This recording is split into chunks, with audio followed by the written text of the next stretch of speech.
नमस्ते दोस्तों, आपका स्वागत है आईपीओ विद प्रॉफिट पर, जहां हम डेली स्टॉक मार्केट के सबसे बड़े अपडेट्स लेकर आते हैं सिंपल और इंगेजिंग एनालिसिस के साथ। आज का वीडियो एकदम हिस्टोरिक होने वाला है क्योंकि सेंसेक्स ने फाइनली क्रॉस कर लिया है 80,000 का साइकोलॉजिकल लेवल।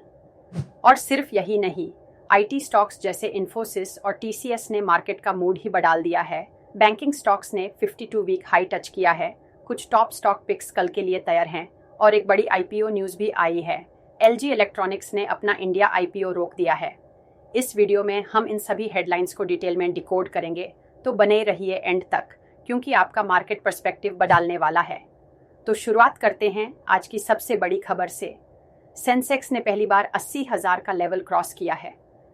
जी हाँ, बॉम्बे स्टॉक एक्सचेंज का बेंचमार्क इंडेक्स ने आज हिस्ट्री क्रिएट कर दी है और इस मोमेंट का क्रेडिट जाता है आईटी और बैंकिंग सेक्टर्स को। लेकिन सिर्फ डोमेस्टिक फैक्टर्स ही नहीं, ग्लोबल एनवायरनमेंट भी इस रैली को सपोर्ट कर रहा है।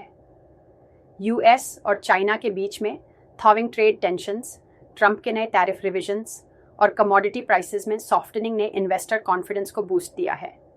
एफआईआईज ने भी इस हफ्ते इंडियन मार्केट में अप्रॉक्स और 12,000 करोड़ का इन्फ्लो किया है, जो क्लियरली दिखाता है कि ग्लोबल प्लेयर्स इंडिया को अभी भी सेफेस्ट ग्रोथ मार्केट मान रहे हैं। ये रैली सिर्फ एक नंबर तक लिमिटेड नहीं है, ये इन्वेस्टर सेंटिमेंट का सिंबल है। सेंसेक्स के इस ब्रेकआउट के साथ आम इन्वेस्टर भी ये सोच रहा है, क्या अभी मार्केट में एंटर करना सेफ है या करेक्शन का इंतजार करें? अब बात करते हैं उन स्टॉक्स की जो सेंसेक्स के रैली के बैकबोन बने। Yes, the IT giants. Infosys ने अपने Q4 रिजल्ट्स में एनालिस्ट एक्सपेक्टेशंस बीट किया और टीसीएस ने मार्जिन्स को स्टेबलाइज करते हुए स्ट्रॉन्ग आउटलुक दिया। ग्लोबल क्लाइंट्स का स्पेंडिंग सेंटिमेंट इंप्रूव हो रहा है, स्पेशली एआई, क्लाउड इंटीग्रेशन और डिजिटल ट्रांसफॉर्मेशन सॉल्यूशंस के एरियाज में।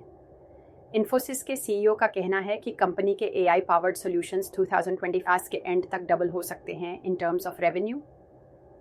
यूएस और यूरोप में डिमांड स्टेबल हो चुकी है और कॉस्ट कटिंग के फेज के बाद अब कंपनीज टेक इन्वेस्टमेंट फिर से अग्रेसिवली कर रही हैं। ये रैली सिर्फ एक अर्निंग स्टोरी नहीं है, ये एक रिवाइवल स्टोरी है जो लॉन्ग टर्म ग्रोथ पोटेंशियल को दिखाता है। और इस वजह से इन्फोसिस, टीसीएस, वाइप्रो और एचसीएल टेक सभी में वॉल्यूम स्पाइक भी देखा गया। आईटी इंडेक्स ने लगभग 4.5% का जंप दिखाया सिर्फ एक दिन में। That's huge. चलिए अब आगे बढ़ते हैं बैंकिंग सेक्टर की तरफ, जहां निफ्टी बैंक ने अपना 52 वीक हाई टच किया है। अप्रैल के मंथ में ही इंडेक्स ने ऑलमोस्ट 10% का जंप लिया है। ICICI bank, axis bank, Kotak Mahindra और एचडीएफसी बैंक जैसे लीडर्स ने Q4 में सॉलिड रिजल्ट्स पोस्ट किए हैं।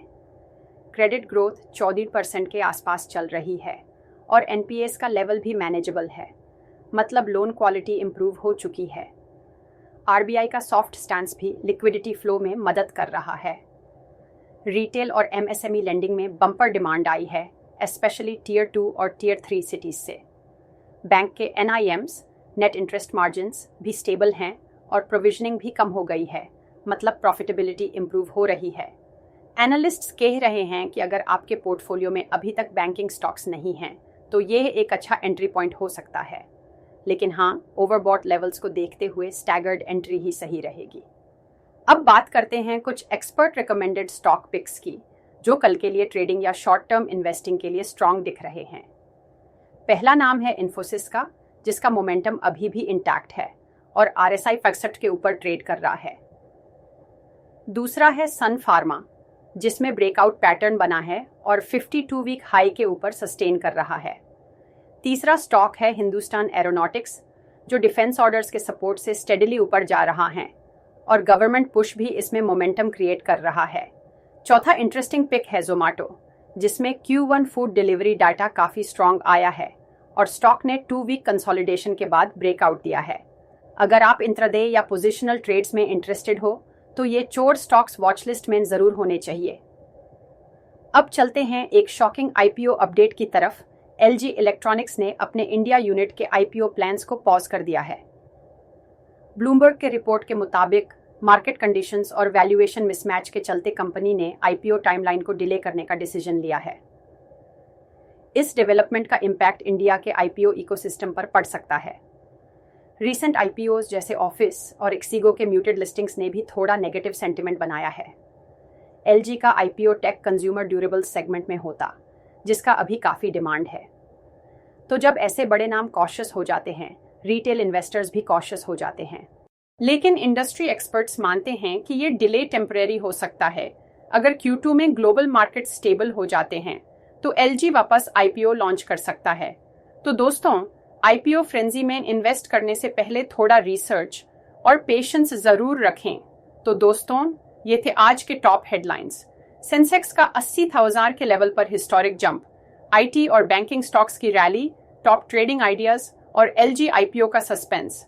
अगर आपको ये वीडियो पसंद आया हो तो लाइक करना ना भूलें और चैनल आईपीओ विद प्रॉफिट को सब्सक्राइब करना तो बनता ही है। हमारी हर वीडियो आपको मार्केट में स्मार्ट बनाने के लिए तैयार होती है, ताकि आप सिर्फ मार्केट की हवा देखकर नहीं, एनालिसिस देखकर इन्वेस्ट करें। बेल आइकॉन जरूर दबाओ ताकि अगला अपडेट मिस ना हो। मैं मिलता हूं आपसे कल नए टॉपिक्स के साथ। तब तक बने रहिए आईपीओ विद प्रॉफिट के साथ, जहां हर दिन मिलता है पैसा बनाने का नया फॉर्मूला।